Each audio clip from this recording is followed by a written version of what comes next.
Buenos días, buenas tardes o buenas noches, dependiendo de cuándo estén viendo este video. Bueno, bienvenidos a la clase de semiótica y análisis del discurso. Hoy vamos a hablar de la noción de signo y específicamente sobre el signo según Ferdinand de Saussure. Él es uno de los grandes exponentes y considerado el padre de la lingüística moderna. Primero quiero ponerlos un poco en contexto, así que bueno, les voy a compartir una presentación sobre este autor. Ahí estamos. Bueno, Saussure fue un lingüista suizo, nacido en Ginebra en el año 1857 y fallecido en 1913. Como les comentaba recién, es considerado el padre de la lingüística moderna, que se instaura en el siglo XX. Uno de sus libros más famosos es el que publicó 3 años después de su muerte y que se llama El curso de lingüística general. Son una serie de anotaciones que algunos alumnos suyos fueron escribiendo cuando asistieron a algunos de los cursos más importantes que él dio en la Universidad de Ginebra durante 1906 y 1911, y el cual ustedes van a leer en esta clase alguno de sus capítulos. La teoría que inicia Saussure es definida como el estructuralismo. Si no recordás lo que es el estructuralismo, lo que te propongo es que frenes el video, vayas al texto de Sechetto y te ayudes con las imágenes que recorren la construcción de la semiótica y que están en la plataforma de esta clase. Si ya lo viste, continuamos. Como les comentaba, la teoría que inicia es definida como estructuralismo y viene a romper con la tradición histórica del campo que se conocía hasta ese entonces, la cual solamente se concentraba en el estudio evolutivo de la lengua. Entonces, el objeto de estudio para Saussure iba a ser el signo lingüístico.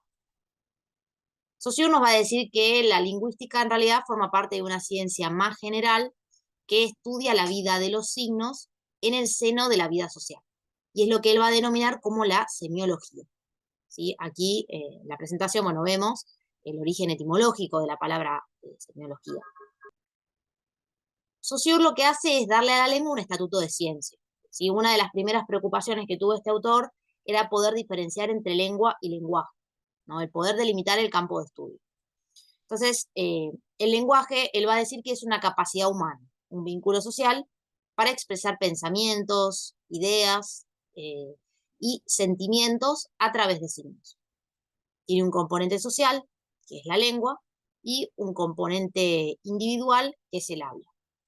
Saussure piensa este sistema de la lengua como parte de una ciencia más general que estudia los signos y es lo que llamábamos, como decíamos antes, semiología. En cuanto a lo que son los principios generales del estudio lingüístico, Saussure concibió al signo como la menor unidad de análisis y de estudio del lenguaje, ¿sí? Acuérdense que era una época en la cual en el siglo XX las ciencias se destacaban por esta idea de buscar, digamos, la exactitud científica, ¿sí? Entonces se delimitaban los conceptos, los campos de estudio. Entonces, como podemos ver acá, el signo lingüístico para Saussure constituyó la menor unidad posible de análisis, una entidad psíquica de dos caras, una entidad binaria, una unión entre un concepto o una idea, que es el significado, y una imagen acústica, que es el significante, que se corresponden y dependen recíprocamente. Si la imagen acústica no se tiene que entender como un sonido, sino que es la representación mental de la cadena de sonidos, ¿sí? Que se van a corresponder con un determinado concepto. Por ejemplo, la palabra árbol es la internalización que nosotros tenemos, todos los hablantes, ¿no?, que componen una unidad. Es una forma sonora que tenemos internalizada, ¿sí?, mentalmente. Hay otros que, por ejemplo, esto lo llaman la huella anémica, la huella psíquica, ¿sí? Es una impresión mental que tenemos de una sucesión de sonidos que forman esa unidad. Es distinto esto a decir que estamos hablando de la palabra árbol, ¿sí? Porque no se trata de la palabra cuando es pronunciada en una situación concreta, sino a la norma interiorizada mentalmente de que siempre, digamos, se concatenan en esos sonidos que se están invocando en esa imagen acústica. Por otro lado, también el concepto de árbol también tiene una identidad psíquica. El árbol es, por ejemplo, aquello que lo podemos identificar como una especie vegetal, ¿no? Y la descripción básica de cualquier árbol, ¿no? Que tiene hojas, tiene ramas, tiene raíces. Entonces, estos dos elementos, el significado y el significante se unen en el signo como si fueran dos caras de una misma moneda. ¿Sí? Y Saussure a este signo le va a dar dos principios generales que lo rigen, a este signo lingüístico. Uno de ellos es el conocido como la arbitrariedad, y el segundo es el que tiene que ver con el carácter lineal del significante. Vamos a ir un poquito al primero, ¿sí? Entonces, dice Saussure que la relación que une un significante con un significado es arbitraria. No se encuentra acá la libre elección del que habla, sino que justamente es un lazo principalmente arbitrario. Entonces, esto se lo ve, por ejemplo, cuando un mismo concepto es representado por diferentes significantes en distintas lenguas, ¿sí?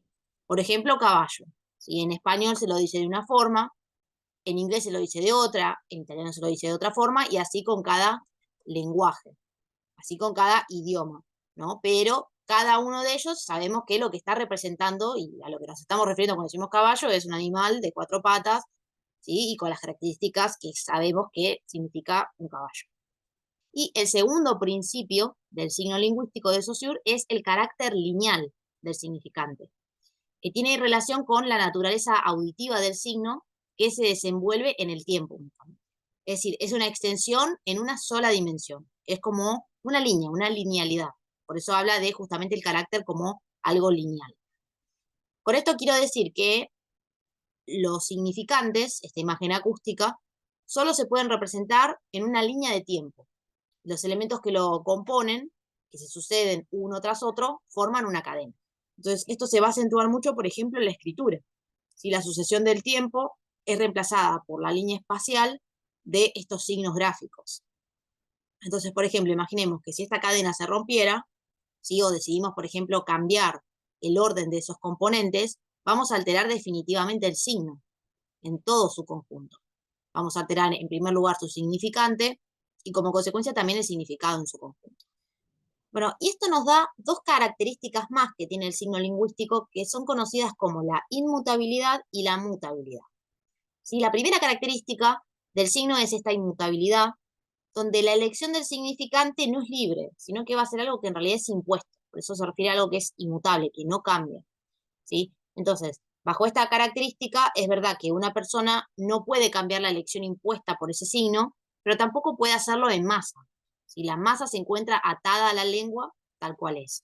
Y la segunda característica que posee este signo lingüístico es la mutabilidad. ¿Sí? El tiempo, por un lado, lo que hace es resguardar, es cuidar que la lengua se pueda mantener, ¿no? y pueda continuar.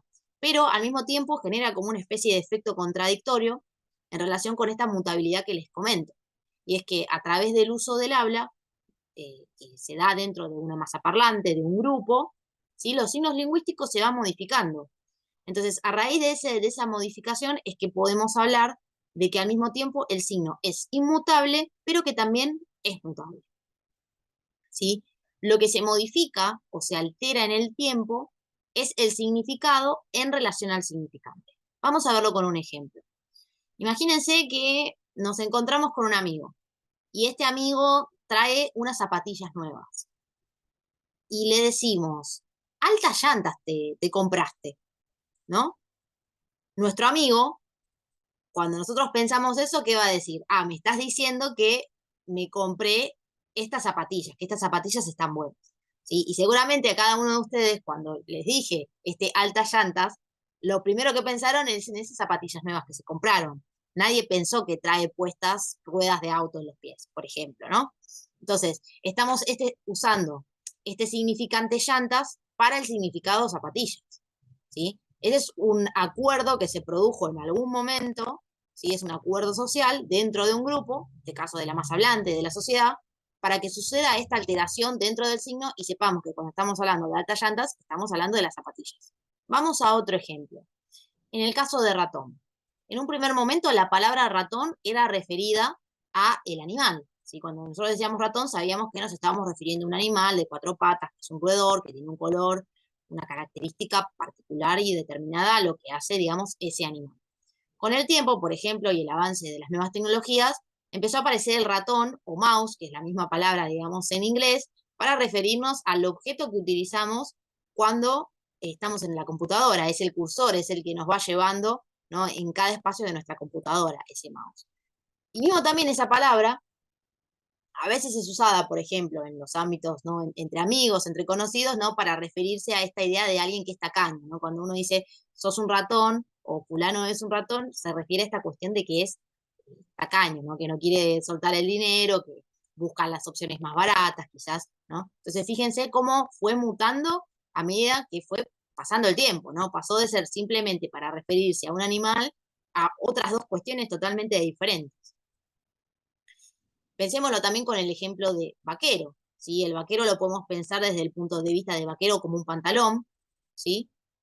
Y que esa misma palabra también, con el paso del tiempo, significara para referirnos a un cowboy, ¿no? Como por ejemplo acá que está Woody, de la película de Toy Story, ¿no? Entonces, ese es otro ejemplo, ¿no?, para que vayan viendo esta cuestión, ¿no? Cómo este signo va mutando con el paso del tiempo, ¿sí? Ahora yo lo que los invito es a frenar el video y a pensar sus propios ejemplos de palabras en las cuales se haya modificado el significado en relación al significado.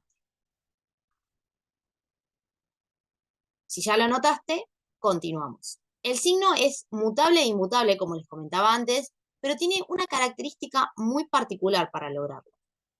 Es mutable en lo llamado diacrónico, en la diacronía. Esto es en lo evolutivo. Entonces, la diacronía lo que hace es ver la evolución de la lengua a través del tiempo. Es ver cómo los signos que constituyen las palabras se van modificando y aparecen nuevos y otros se vuelven como arcaicos, ¿no?, como antiguos. ¿No? Es estas palabras, por ejemplo, que a veces escuchamos mencionar a nuestros abuelos o nuestros padres, ¿no?, y decimos, ¿y esa palabra qué significa? ¿A qué te estás refiriendo cuando me estás diciendo esto? ¿No? Bueno, si alguna vez les pasó, tiene que ver con esta cuestión que les estoy diciendo. También a veces aparecen nuevos significantes para nuevos significados. Y por el otro lado, en el caso de la sincronía, es un estudio descriptivo en un momento histórico determinado, ¿sí? Y se observa la lengua desde lo estático. Entonces, va a tener que ver en esta cuestión ya no con lo mutable, sino con lo inmutable. Porque el signo no cambia de hoy para mañana, sino que es algo que esa mutación se va dando con el tiempo.